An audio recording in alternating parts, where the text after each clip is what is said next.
할렐루야, 반갑습니다. 자, 오늘 이 저녁에 또 이렇게 함께 귀한 말씀들을 또 나눌 수 있는 그 은혜를 주신 또 하나님께 또 존귀와 감사로 영광을 올려드립니다. 자, 오늘은 닫힌 문을 열고 이제 우리가 세상으로 어떠한 이제 부흥으로 나가느냐에 대한 이 부분들을 좀 나누려고 합니다.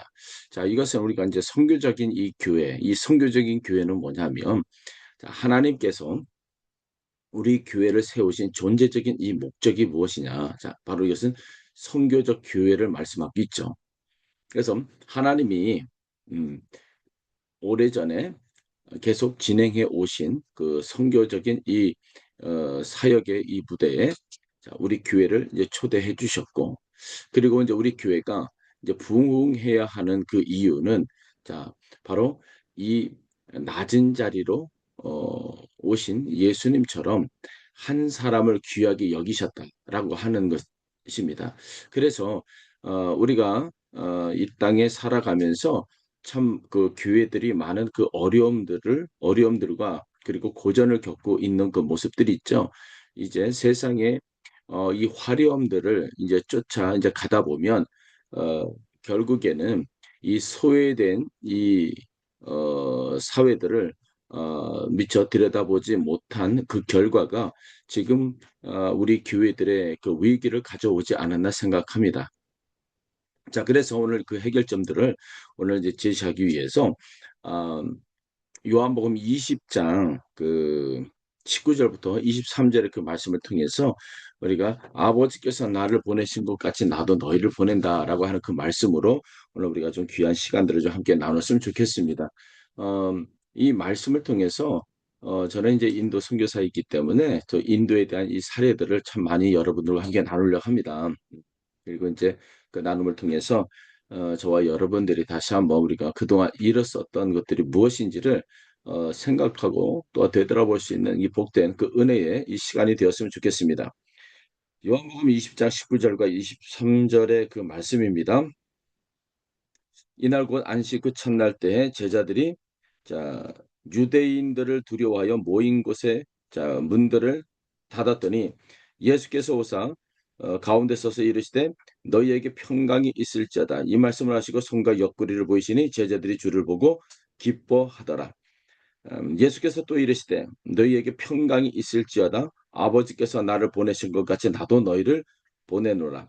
이 말씀을 하시고 그들을 향해서 숨을 내쉬며 이르시되 성령을 받으라. 너희가 누구의 죄든지 사하면 사해질 것이요 누구의 죄든지 그대로 두면 그대로 있으리라 하리라. 아멘. 자, 할렐루야.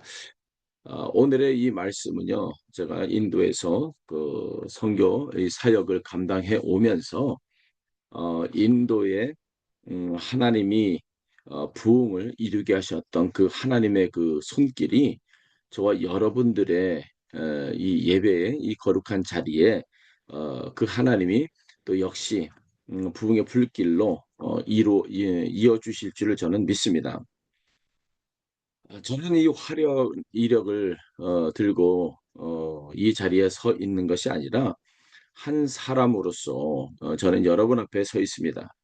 자, 저도 이제 고향을 떠난 지 20년의 그 해가 되어서 인도에서 이 흙먼지 길을 걸어온 이 사람 중에 한 사람이에요.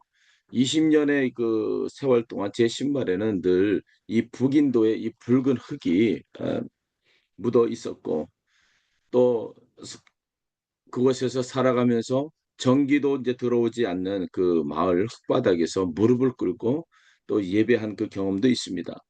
또 사람의 이름조차 불러주지 않는 이 불가촉 이 천민들, 또 가난하고 소외된 이들 과 함께 이 골목을 걸으면서 복음을 이제 전해보기도 했어요. 그런데 여러분, 저는 그 흙먼지 그 길에서 저는 놀라운 것들을 보았습니다. 바로 그것이 뭐냐, 부흥을 보았어요. 3억이 넘는 이 신을 섬기는, 자, 그 우상의 그 땅에서 사람들이 예수 그리스도 그 한 분 앞에 무릎을 꿇는 것을 제 눈으로 똑똑히 보았습니다.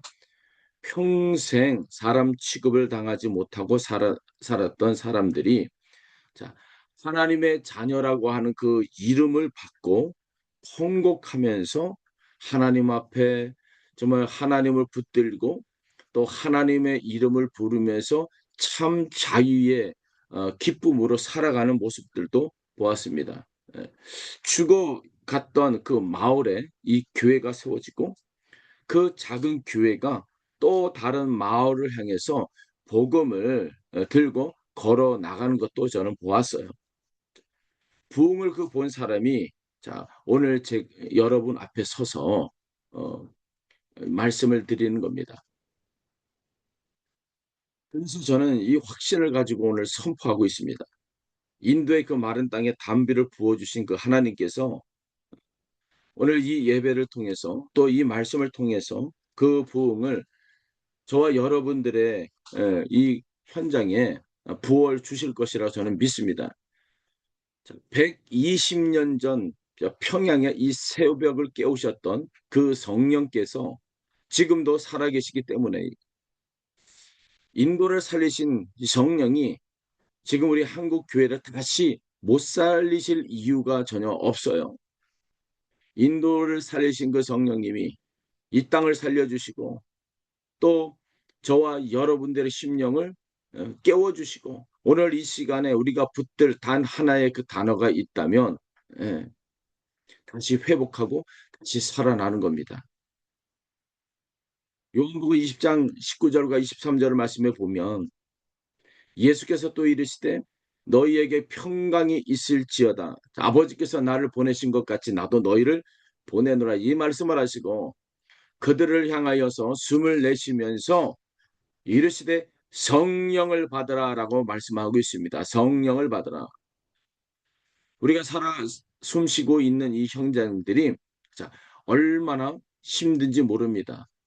자, 그러나 이 힘든 것이 단순히 힘든 것이 아니라 자, 우리가 살아가면서 자, 하나님과 얼마나 거리를 두고 살아왔는지에 대해서 말씀하고 있지 않습니까? 오늘 제가 말씀을 오늘 열기 전에 제가 인도에서 만난 그 한 자매의 이야기를 먼저 이제 들려드리도록 할게요. 자, 수산나입니다. 제가 이제 수잔나, 뭐 조띠, 뭐 꾸마로 이런 이야기들을 많이 사용하는데 인도에서 흔히 사용하는 이름들에 제가 본명은 피하고 이런 음, 이름을 사용하도록 하겠습니다. 이 수잔나는 하리아나의 이 독특 아주 특별한 이 신두 가정에서 태어나고 자라난 이 자매예요. 그의 아버지는요 마을에 신두 사원을 세우고 또 힌두교 전통과 그리고 모든 관례가 그 지방과 다 연결이 되어 있습니다. 그의 어머니의 그 신앙은요 얼마나 독실한지 아침이면 자 금송이 이 꽃 한 송이를 따다 날마다 신앙 저 사원에 갖다 바치는 그러한 독실한 그 힌두 가정이죠. 왜냐하면 인도에서 이 힌두교를 떠나서 산다고 하는 그 자체는요. 그 사회와 배제돼서 살아간다는 의미를 갖고 있습니다. 자, 그리고 자, 그런데 문제가 하나 생겼죠. 그의 딸이 이제 대학을 도시로 이동하면서 대학에서 이제 한 친구로부터 성경을 건네받고 그 성경을 읽으면서 예수를 만나게 되고 예수를 믿게 된 사건입니다. 그래서 자, 그의 가족이 이 사실을 알았을 때 그의 가족들은요, 이 수잔나에게 예수를 믿는다면 이제 너는 이 가정에서 버림을 받을 수밖에 없다. 너는 더 이상 이 가정과 결별해야 된다라고 어, 이야기했죠. 그러면서 예수를 버리라고. 그러던 어느 날 이 할머니가 이제 세상을 떠나게 됐어요. 인도에서 그 여름에 예, 사람을 장사하는 일이 얼마나 어려운지 몰라요. 한 50도 되는 이 뜨거운 열기 가운데서 이 장사를 시작되고 그리고 가족들이 이 제 이 기도문을 또 외우면서 신두 기도문들을 외우면서 자 수잔나도 같이 따라할 것을 이제 요구를 했습니다. 그러나 이 수잔나는요 그 자리를 떠나지 않고 어머니 곁에 앉아서 몇 시간을 함께 울어줍니다. 어머니 눈물도 닦아주고 또 어머니의 그 마음을 함께 안아주는 거죠. 물론 이 제의에는 참여하진 않았지만 고통에는 끝까지 참여하고 있었어. 며칠 뒤 그 어머니가 이 수산나에게 나는 내가 우리 제사에 함께하지 않는 것은 내가 알고 있다. 그러나 내가 할머니 곁을 지켜준 것과 눈물을 닦아주고 나를 안아준 것을 나는 잊을 수가 없다. 수산나는요, 그날 예, 그 가족들을 예수 믿으라고 설명한 것도 아니었습니다. 논쟁으로 그 가족과 이제 타협한 것도 전혀 아니었죠. 그러나 예수님의 마음이 스며들었습니다. 진리는요, 타협하지 않는 거예요. 가족의 이 가슴에 바로 이 수산나의 속에 있는 예수님의 그 사랑이 바로 머물러서 그 가정에 흐르고 흘러가게 된 겁니다. 여러분, 이 수산나는 하나님이 보냄을 받은 사람이에요. 보냄을 받는다는 것은 자, 멀리 가는 것만이 아니라 예수님이라면 떠나지 않을 그 자리에 자, 우리도 사랑으로 함께 머무는 것이죠. 오늘 이 본문에서 부활하신 그 예수님은요, 이 두려움에 갇힌 제자들을 찾아오셨습니다. 아버지께서 나를 보내신 것 같이 나도 너희를 보낸다. 자, 이 말씀은요, 선교사 몇 명을 보낸다라고 주신 말씀이 아니라 주님의 몸된 이 교회, 자, 오늘 이 자리에 함께 있는 모든 성도에게 주신 그 말씀이에요. 그렇다면 주님은 어떤 사람을 어떻게 보내시냐 이거죠. 그래서 오늘 제가 이제 본문이 이제 세 가지로 오늘 여기서 말씀을 주고 있는데 20장 19절을 보니까요. 제자들이 유대인들을 두려워하여 모인 곳이 문을 닫았더니 예수께서 오사 거기에 서서 이제 너희에게 평강이 있다라고 말씀하고 있습니다. 자, 부활절 이 저녁에요. 부활의 아침에 예수께서 닫힌 어둠의 그 무덤을 열고 나오셨는데 자, 무덤은 비어 있고 예수님은 살아나셨는데 장차 예수님의 그 제자들의 그 마음은요 아직도 무덤 속에 있는 것이죠. 문을 잠갔고 또 유대 지도자들이 자기들을 잡아갈지 모른다는 그 두려움 때문에 그리고 또 하나 스승을 버리고 도망쳤다는 그 죄책감 때문에 내일이 보이지 않는 이 절망 속에 갇혀 있는 것이죠. 이 절망 속에 갇혀 있는 것을 자 예수님께서 문 밖에서 부활의 그 새벽이 시작이 되어졌는데 문 밖에서는요 어제의 어둠이 사람을 묶고 있는 것이죠. 숨은 쉬고 있는데 그들의 사명은 멈춰 있다는 것이죠. 오늘 이 말씀이 우리에게 어떠한 의미를 주고 계시는지 큰 의미를 주고 있다고 봅니다. 문이 닫히면 사명도 같이 닫혀버렸다는 것이죠. 두려움이 마음을 지배하면 우리는 세상을 향해서 나가지 못한다는 우리 자신을 보게 하는 것이죠. 상처받을까 봐, 두려워 사람을 피하고 거절당할까 봐, 두려워서 복음을 멈추고 있는 것이죠. 실패할까 봐 두려워서 은사를 땅에 묻어버리는 예, 교회도 똑같아요. 교회가 세상의 그 아픔보다 교회의 이 편안함을 지키기 시작한다면요. 참, 문은 열려 있어도 실제로는 닫힌 교회가 되는 거예요. 예배는 이제 드리는데 이웃의 울음소리는 이제 들리지 않는 것이죠. 찬양 소리는 크게 울려 퍼지는데 상처 입은 그 영혼에게는요. 예, 다가가는 길거리 소리가 전혀 예, 들리지 않는 겁니다. 혹시 우리가 그런 교회는 아니었는지, 혹시 내가 그런 성도는 아니었을까? 그런데요, 그럼에도 불구하고 여러분 오늘 본문은요. 자, 예수님은 그 제자들을 버리지 않으셨어요. 그 절망 가운데 닫혀 있는 그 가운데 왜요? 죽어 있는 교회도 살리시는 분이 하나님이시기 때문에 그 하나님이 자, 그 제자들한테 나타나신 겁니다. 나타나셔서 왜 문을 잠가냐?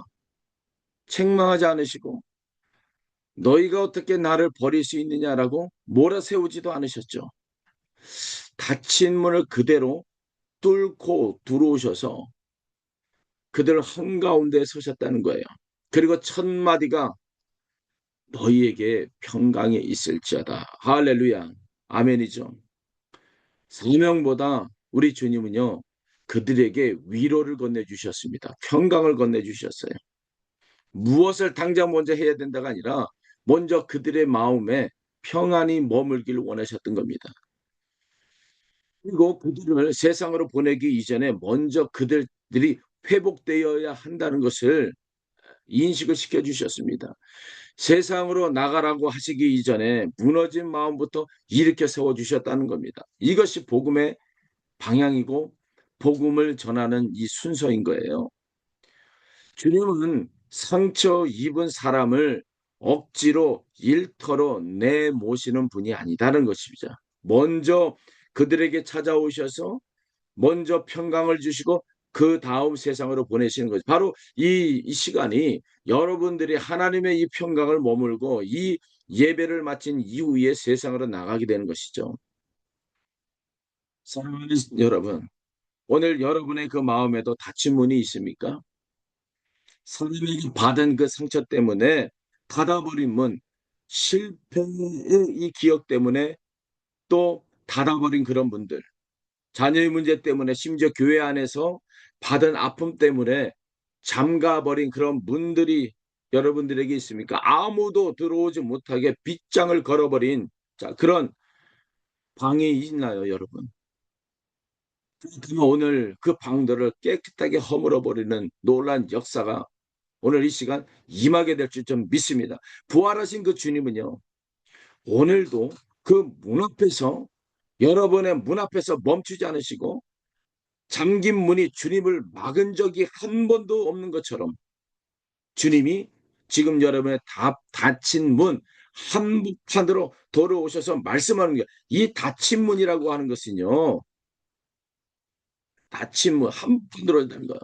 세상에 닫혀 있는 거, 세상에 닫혀 있는 이 세상 속으로 주님이 걸어오셨다라고 말하고 있는 겁니다. 주님이 걸어가시는 그 방법대로 우리가 이제는 그리스도의 거룩한 몸이요 성전이기 때문에 우리 교회가 자꾸 주변부에 머물러 있는 것이 아니고 세상 속으로 들어가라고 말씀하시는데 가장 먼저 우리 교회가 평강을 얻으라는 얘기예요. 평강이 임해야 된다는 겁니다. 그래야 세상 속으로 들어갈 수 있다는 겁니다.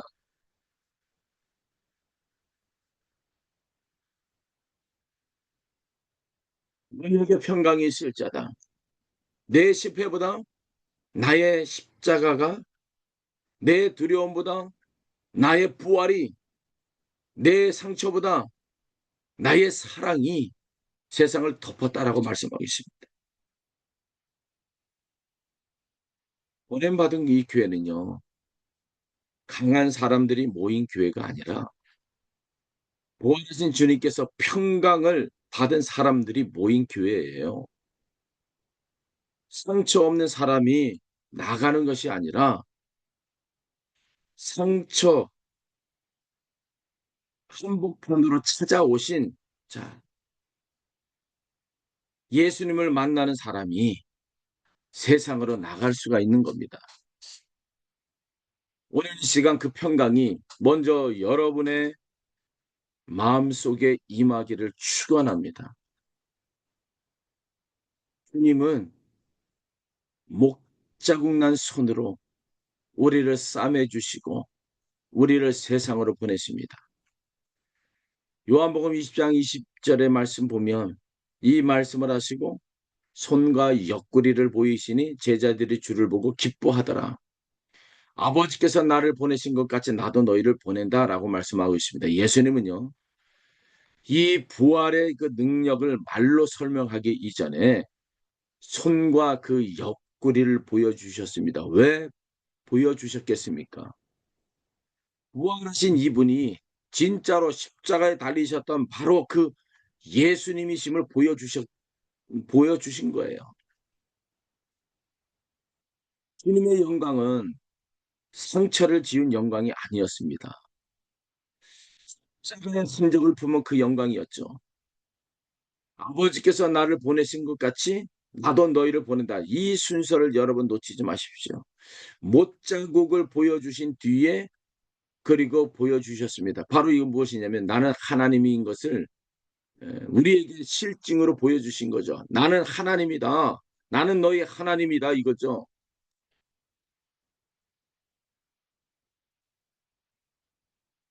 이것이 선교적 교회의 모양을 보여주는 것입니다. 교회의 선교는 십자가 모양이어야 하는 것이죠. 이 십자가라고 하는 것은요.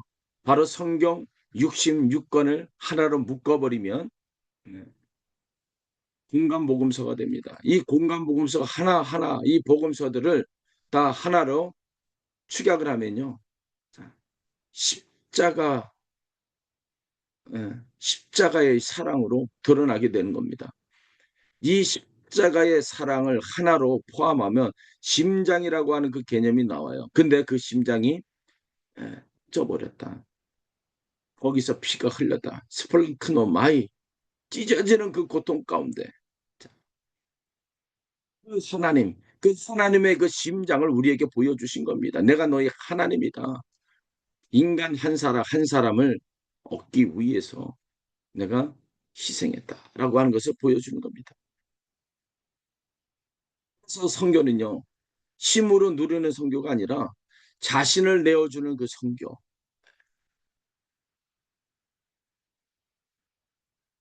한 영을 끝까지 사랑하는 그 성교가 되어야 된다는 겁니다. 교회는 성교하기 위해서 세워진 그 존재입니다. 데이비 보시가 변화하는 그 성교에서 그 한 줄기의 맥락을 보게 되어지면 하나님의 거대한 이 성교의 맥이 흐릅니다. 그 하나님의 그 오래전부터 시작이 되어진 하나님의 그 성교에 우리 교회는 참여하기 위해서 세워진 거예요. 이미 하나님의 성교가 흐르고 있는데 성교를 새로 시작하기 위해서 세워진 교회 개념이 아니라는 것이죠. 보십시오. 예수님은 하늘에서 구원을 받으라 외치지만 않으셨습니다. 말씀이 육신이 우리 가운데 거하심에 자, 교회를 세우시고 배고픈 사람들과 한 식탁에 앉으시고 나병 환자의 손을 대시고 모두가 피하던 자리로 내려오셔서 그리고 죄인의 집으로 들어가셔서 한 식탁에서 식사를 하셨습니다. 그리고 우는 자와 함께 울고 버림받은 자의 자리에서 끝까지 함께하여 주셨다는 거예요. 바로 이것이 아버지께서 나를 보내신 것 같이라고 하는 그 말이죠. 목적만 가리키는 말씀이 아니라 보내심의 이 방식까지 말씀을 하고 있는 겁니다. 예수님처럼 낮아지고 예수님처럼 경계를 넘고 예수님처럼 사람 곁에 머물고 예수님처럼 자신을 내어주라고 하는 것이죠. 즉 그 길을 인도에서 배웠어요. 20년 흙먼지길이 저에게 가르쳐준 이야기인 것입니다. 현장에서 보았던 이야기를 하나 들려드린다면 이 이야기는 어쩜 교회가 무엇인지 정말 전도가 무엇인지를 우리가 다시 한번 생각할 수 있는 그러한 이야기라 저는 생각합니다.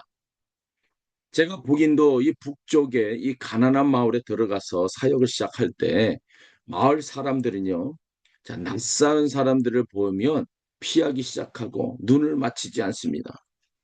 외지인들이 찾아오는 그 이유는 딱 두 가지입니다. 빚을 받으려 오려든가 아니면 노동력을 그 아이들을 데려다가 노동을 시키든가 그런 이유 때문에 제가 이제 골목에 이제 들어서자 어머니들이 아이들을 등 뒤로 이제 숨기기 시작했습니다. 그런데 그 마을 끝자락에 이뿌리아라고 하는 그 소녀가 살고 있었어요. 12살이죠. 아버지는 병으로 세상을 떠나고 어머니는 무릎을 다쳐서 일을 못하고 그래서 이 뿌리아는요 매일 새벽 4시에 일어나 이 깜깜한 이 골목을 지나서 물을 길러 가야 하는 그런 삶을 매일의 일상이었습니다.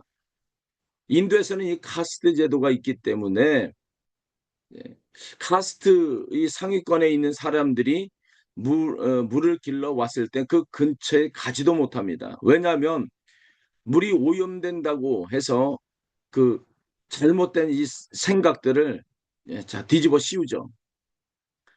그래서 다른 카스텔 사람들이 나오기 전에 서둘러 물을 떠야 했기 때문에 이 아이가 새벽 4시 마다 물을 길러 가는 거예요. 12살 아이가 자기 몸보다 무거운 이 항아리를 메고요. 새벽길을 걷는 것이죠. 그것이 그 집의 매일의 일상이었습니다. 그 아이의 집을 찾아가서 예 그 상황들을 더 듣고 싶어서 인제 우리가 저와 사역자들이 함께 찾아갔죠. 저는 그 어머니에게 전도지를 물론 갖고 갔지만 전도지를 내밀지는 않았습니다. 그냥 곁에 앉아서 그 어머니가 무릎이 얼마나 아픈지 남편이 없이 살아서 그 아이를 키우는 것이 얼마나 막막한지 어린 딸을 혼자 새벽길을 보내는 어미의 마음이 얼마나 찢어지는지 예 몇 달을 들었습니다. 그리고 어느 날 인제 조심스럽게 예수님의 이야기를 나누었을 때 그 어머니가 저에게 묻습니다. "그 예수님은 저 같은 사람도 알고 있냐?"는 것이죠. 저는 아무 말도 할 수가 없었습니다. 예수님은 그래서요. 예. 당신의 새벽 4 시의 고충을 알고 있고 브리아가 깜깜한 이 길에 혼자 길을 걸어서 물을 길어 오는 것도 압니다. 왜냐하면 그분도 예수님도 사람들이 외면한 자리 끝까지 내려오신 분이기 때문입니다. 그 말에 그 어머니가 한없이 눈물을 흘리기 시작하는 겁니다. 브리아가 어머니의 손을 꼭 잡고 그날 화려한 예배당은 없지만 흙바닥 위에서 하나님의 나라가 임했습니다. 그리고 오늘 그 마을에는 예배가 끊임없이 이어지고 있고 복음이 흘러들어가고 있는 것이죠. 성도 여러분, 세상은 우리의 말보다 우리의 태도를 먼저 봅니다. 복음을 듣기 전에 내가 정말 그 사람들을 사랑하는지부터 먼저 보고 있는 거예요. 선교는 내가 가진 것을 자랑하는 일이 아니라 그 사람이 있는 자리로 내려가는 거. 그 사람의 이름과 눈물과 그리고 새벽 4 시를 우리가 기억하는 것들이죠. 그들의 삶을 기억하는 거예요. 수잔나가 이제 장례식장을 떠나지 않은 것처럼 예수님은요. 우리의 고통을 자 피해 가지 않으십니다. 십자가는 하나님이 인간의 고통 밖에 계시지 않고 그 한복판으로 들어오셨다는 거 자 영원한 그것이 증거인 겁니다. 우리 교회가 세상의 주변부에 머물러 있는 것이 아니라 한복판으로 들어가야죠. 교회가 자꾸 세상을 등지고 외지로 빠지다 보면 세상 가운데 있는 이 죽어가는 이 영혼들을 누가 그들을 살리겠습니까? 이 교회가 그 길을 걷기를 간절히 축원합니다. 여러분, 못자국난 손이 지금 우리를 보냈어요. 그 부르심 앞에 우리의 대답을 찬송으로 먼저 올려드리기를 원합니다. 찬송 191장. 내가 매일 기쁘게 순례의 길 행함은 주의 팔이 나를 안보함이요 주의 참된 복은 비결은 주의 영이 함께함이라 성령의 계시는 할렐루야 함께 하시네 좁은 길을 걸으며 밤낮 기뻐하는 것 주의 영이 함께함이라 세상 모든 욕망과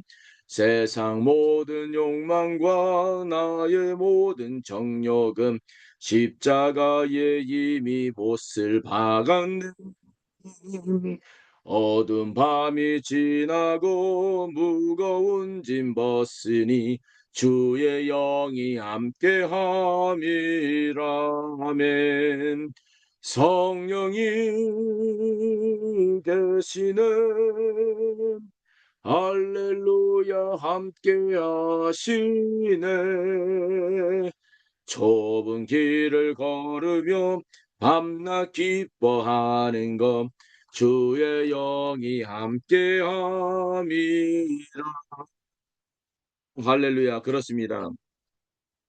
주의 영이 함께하는 것 우리가 이제 고백을 했습니다.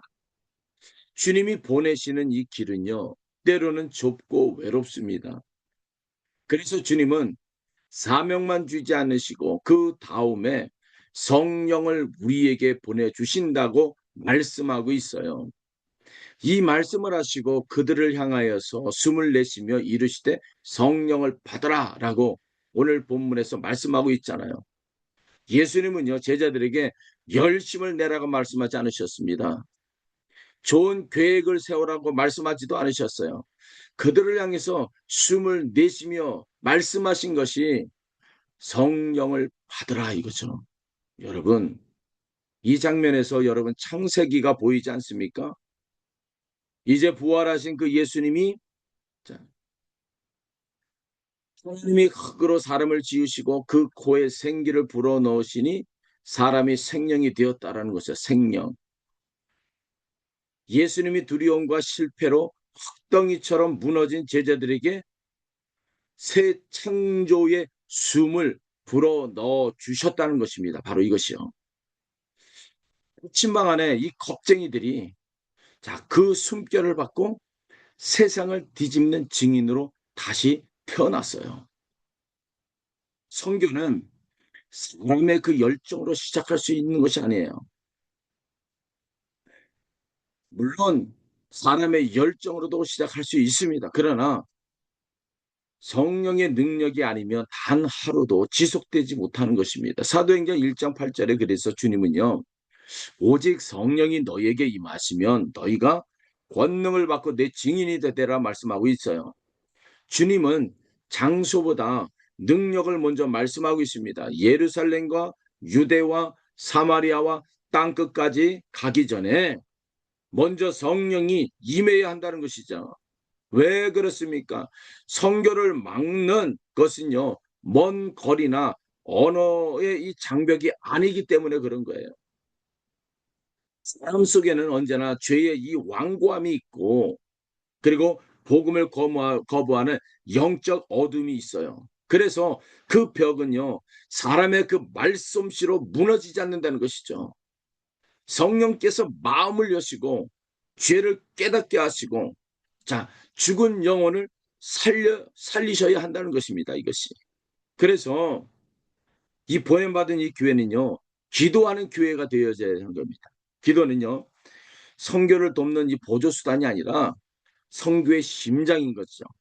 우리가 기도할 때 성령께서 문을 여시고 만남을 예비하시고 우리가 도착하기 전에 이미 그 마음 속에서 먼저 하나님이 일하신다고 하는 것을 우리가 믿고 나가는 겁니다. 바울이 고백하지 않았습니까? 나는 심었고 아볼로는 물을 주었을 때 오직 자라게 하시는 분은 하나님이시다. 우리가 이 복음을 전할 수는 있어도 사람을 거듭나게 할 수는 없어요. 살아계시는 분은 오직 하나님이십니다. 그래서 여러분 의심하지 마십시오. 오래 기도했는데 아직 돌아오지 않는 기도의 응답이 여러분 있습니까? 복음을 전했는데 마음을 닫아버리는 그런 자녀가 있나 이거죠. 섬겼는데 아무 반응이 없는 여러분 이웃이 있습니까? 씨 뿌리는 손을 여러분 멈추지 마십시오. 눈물의 기도를 멈추지 마십시오. 여러분의 눈에 보이지 않는 그곳에 성령님께서 지금도 여전히 일하고 계십니다. 그리고 이 성령을 받은 그 사람은요, 누구나 증인이 되어지는 거예요. 예수님은 그 몇 사람만 이 증인이 되라고 하지 않으셨습니다. 성령 받은 이 공동체 전체를 증인으로 부르셨다는 겁니다. 어떤 분을 말합니까? "저는 외국에 갈 수 없습니다."라고 고백하는 분도 있을 거예요. 여러분 괜찮습니다. 안 가셔도 됩니다. 땅끝은 비행기를 타야만 닿는 것이 아니라 여러분이 사는 아파트에 닫힌 문 넘어가 땅끝이에요. 예수님을 모르는 이 가족의 그 마음이 땅끝인 겁니다. 외로운 이 노인의 방에도 절망한 이 청년의 그 마음에도 상처 입은 이웃의 식탁에도 이 땅끝이 있는 거예요. 교사는 아이의 이 존엄을 세움으로써 선교하고 이 사업가는요 정직한 거래로 선교하고 주부는 의로운 자 외로운 이웃을 식탁에 초대하는 것이죠. 바로 이것 자체가 선교인 거예요. 문제는 내가 어디에 있느냐가 아니라 그 자리에서 누구의 사람으로 사느냐 이것이죠. 증인은 어떤 사람입니까? 현장에서 만난 제 조띠 이 자매에 대한 이야기를 잠깐 설명을 드린다면 조띠는요 결핵으로 2달 반을 에, 기쁨으로 살다가 마을 주민들에게 복음의 증인으로 자 죽어 살아서도 증인이고 죽어서도 증인의 역할을 감당한 이 자매의 이야기를 제가 잠깐 소개를 해 드리겠습니다. 그녀는 44살이었어요. 얼굴이 훨씬 60이 넘어 보이는 그 자매는요. 남편이 일찍 술로 세상을 떠났고 세 아이 혼자 기르고 있는 결핵 환자 여인이었습니다. 병원에 갈 돈이 없어서 마을 사람들은 자 전염이 두려워 그 집 근처에 가지도 않은 그런 상황들이 있죠. 제가 처음 갔을 때 조띠 이 자매는 문 밖에서 나오지도 않고 "왜 왔냐."고 "내가 당신에게 줄 게 아무것도 없는데 왜 왔냐."고. 예. 그래서요 저는 그 소리를 들을 때마다 저도 문 밖에서 대답을 했어요. 저도 무엇을 받으러 온 것이 아니라 그냥 곁에 앉아 있고 싶어서 왔다고. 저도 아무것도 줄 것이 없다고.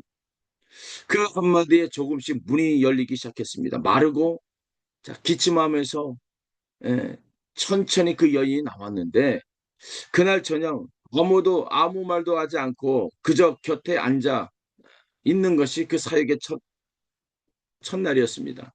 그리고 여러 번 찾아가서 자 찾아갔습니다. 그리고 그녀의 마음이 열리고 예수님을 전했죠. 그리고 예수님도 멸시받고 받으셨다는 것과 버림을 받았다는 것과 우리의 질고를 슬픔을 대신 지셨다는 것들, 그 십자가의 죄와 죽음을 담당하시고 사흘 만에 다시 살아나셨다는 것을 이제 전했습니다. 어느 날 이 자매가 힘겹게 물었습니다. "저 같은 사람이 죽으면 어디로 갑니까? 같은 사람에게도 갈 곳이 있습니까?" 이거죠. 죽음을 앞둔 그 여인이 꺼낸 그 한마디였습니다. 그래서 저는 요한복음 14장에 그 말씀을 들려줬죠. "내 아버지 집에는 거할 곳이 많다." 이거죠. 그리고 그 집에는 카스트도 없고 불가적 첨이라는 이름도 없습니다. 예수님 안에서 하나님의 자녀만 남아 있다. 하나님의 자녀만 있다고 이 이야기만 전했습니다. 그녀의 눈에서 눈물이 흘러내리고 그리고 나 같은 사람에게도 그런 곳이 있나요? 저는 항상 그분의 손목을 붙잡고 이제 기도했습니다. 예수님은 바로 당신을 위해서 오셨습니다. 당신의 이름을 아시고 오늘 밤 당신이 얼마나 아픈지도 아신다. 그날 그녀는 예수님을 영접했습니다. 몸이 약해서 교회에 갈 수도 없었기 때문에 숙박에서 예배를 드렸어요. 화려한 성가대도 필요 없었고 화려한 예배당도 필요가 없었습니다. 세 아이가 함께 곁에 앉아서 있는데 저때 그 자매가 이렇게 기도를 합니다. "예수님, 저는 가진 것도 없고 드릴 것도 없습니다. 그러나 예수님이 저를 아시고 사랑하셔서 사랑하신다는 믿습니다. 저의 죄를 용서해 주시고 제가 죽을 때 제 손을 잡아 주십시오. 그리고 제 아이들을 키워 주십시오." 그런데요. 그 마을에 놀라운 일이 생겼어요.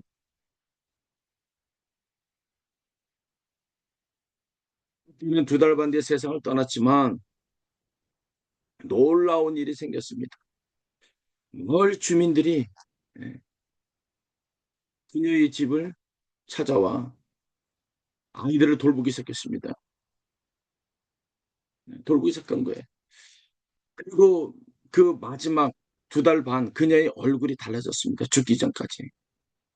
죽음에 가까울수록 설명할 수 없는 평안이 그녀의 얼굴에 나타나고 있었던 거죠. 이웃들이 하도 이상해서 찾아와서 물었습니다. 당신이 죽는 것이 두렵지 않습니까?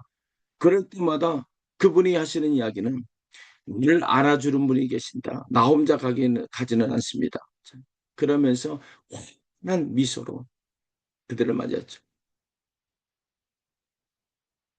그녀는 두 달 반 후에 숨을 거뒀지만 그녀는 살아서도 증인이었고, 자, 죽어서도 증인이었다. 그 이야기는 왜냐하면 죽어가는 그 여인의 얼굴에서 환한 빛이 나고 그리고 살았을 때도 예수님이 나와 함께 한다라고 하는 그 말 한마디가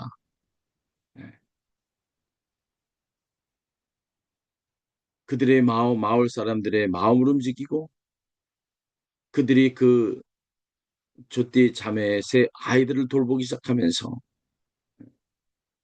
그리고 그들이 예수를 믿어가기 시작했다는 것.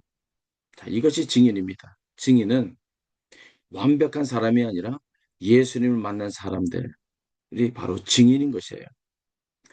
모든 문제가 풀린 사람이 아니라 고통 속에서도 예수님을 참되심을 붙든 사람인 겁니다. 아멘이죠. 조띠는 세상에서 아무것도 가진 것이 없어 보였지만 그러나 예수님 한 분만을 가졌습니다. 예수님 한 분을 가진 그 여인의 마지막 숨결이 마을에 부활의 소망을 남긴 것입니다. 여러분 함께 고백하기를 원합니다. 예수님 한 분이면 나도 족합니다. 예수님 한 분이면 나는 족합니다.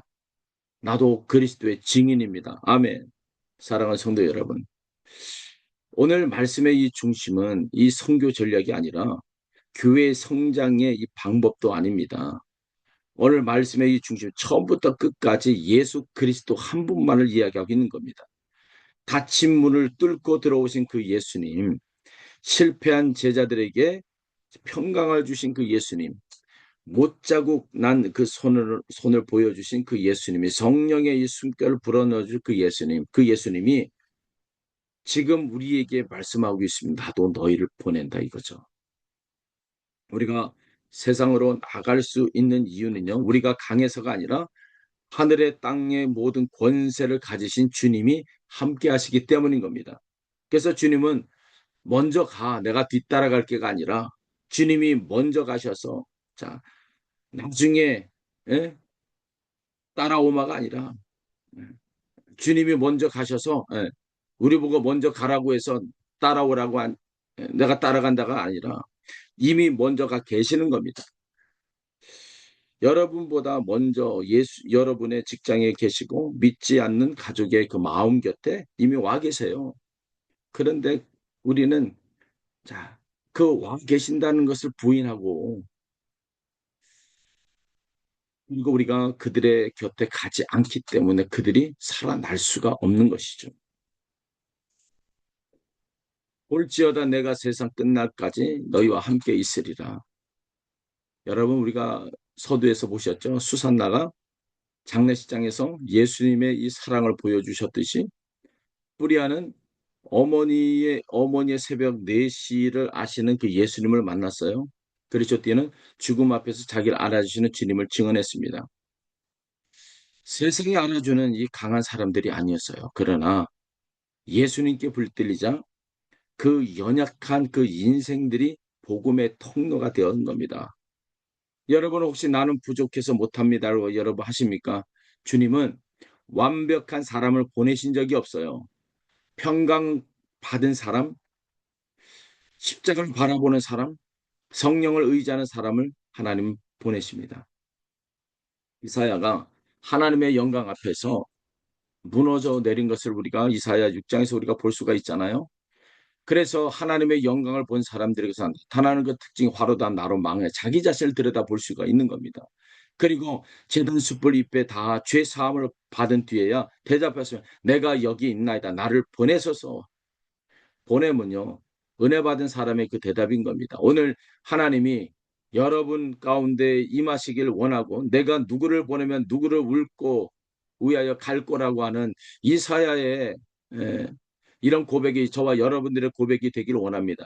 지금 여러분의 마음에 흐르는 한 사람이 있습니까? 가족일 수도 있고 직장 동료일 수도 있어요.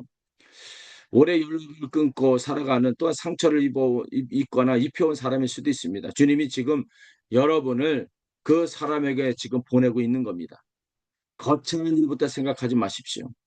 전화 한 통일 수도 있고 함께 한 끼나 병상에 앉아 손을 잡아주는 거 먼저 용서를 구하고 것일 수도 있습니다. 오래 기도해온 그 사람에게 조심스럽게 건네는 예수의 소망. 자, 그것이 보냄의 첫걸음입니다. 주님, 닫힘을 열어주세요.